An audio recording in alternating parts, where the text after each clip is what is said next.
What's up guys and welcome to FPL Today. I'm your host JNO, welcome to the channel and welcome to my team for Game Week 10. Yes, it's a bit late but I've literally had no time. I'm filming this straight after streaming with the FPL Wildcats where we have the FPL General Mark on the stream, the guy that does the 59th minute podcast. So go check that out as well after this video.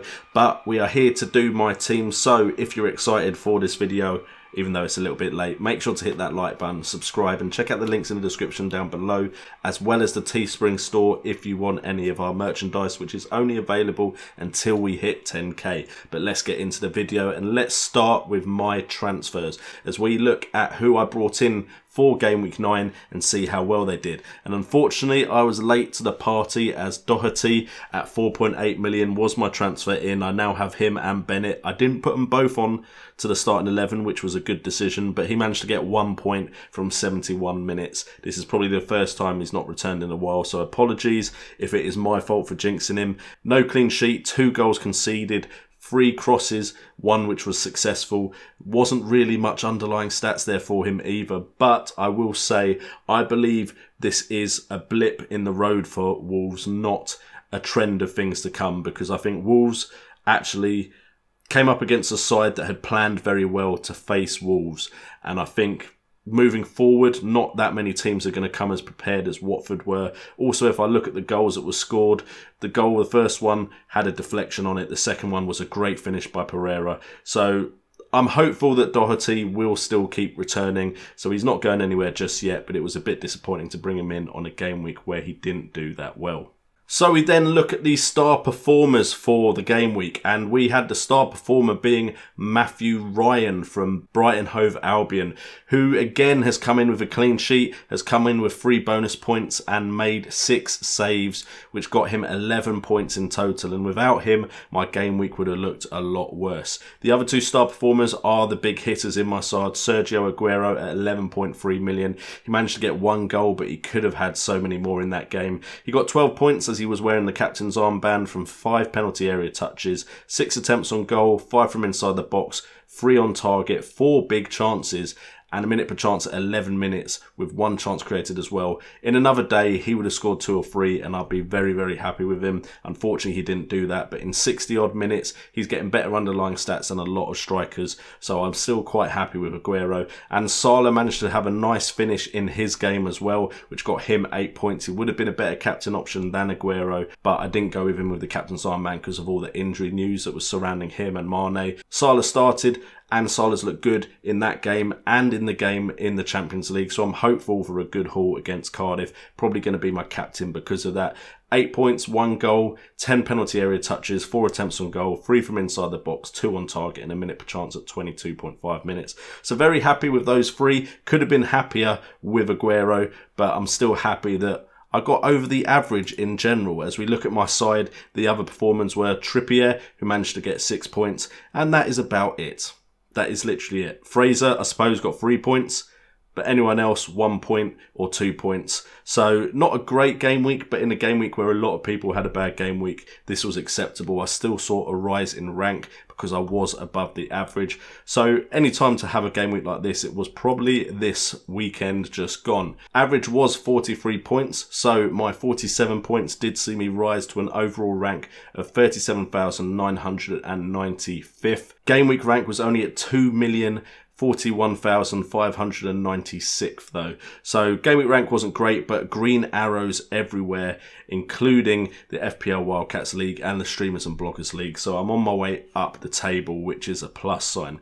The only issue now is I look at my team and I'm not as happy as I was a couple of game weeks ago. It feels like there needs to be a lot of surgery done on this side, which is unfortunate.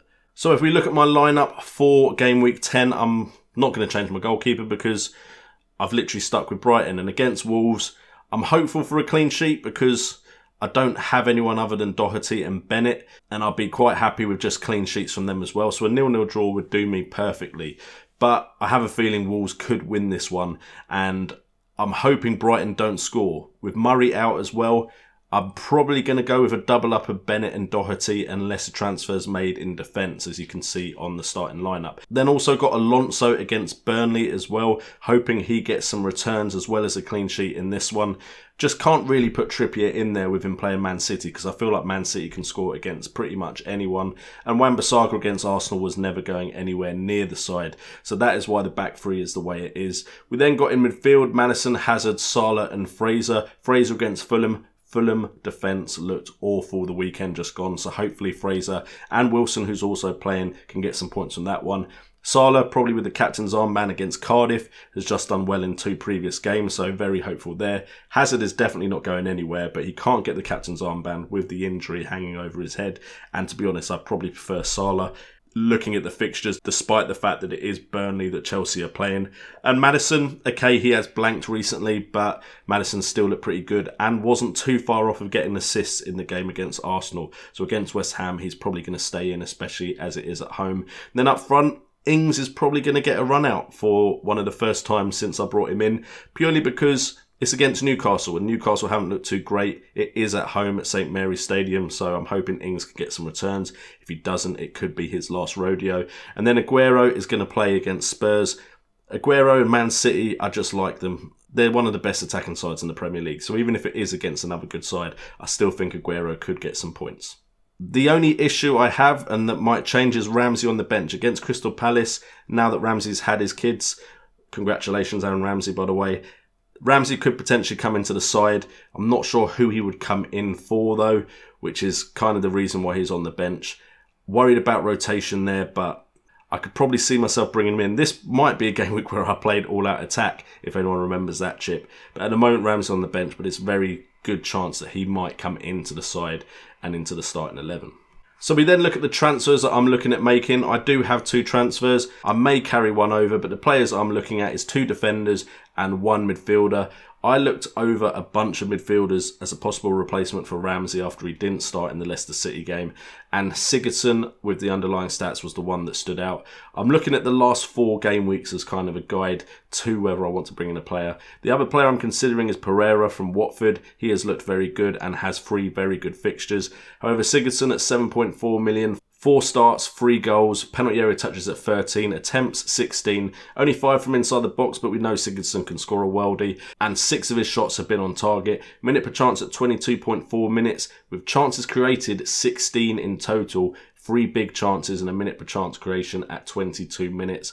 And then defensively, I'm looking at Rudiger as potentially a replacement for Alonso.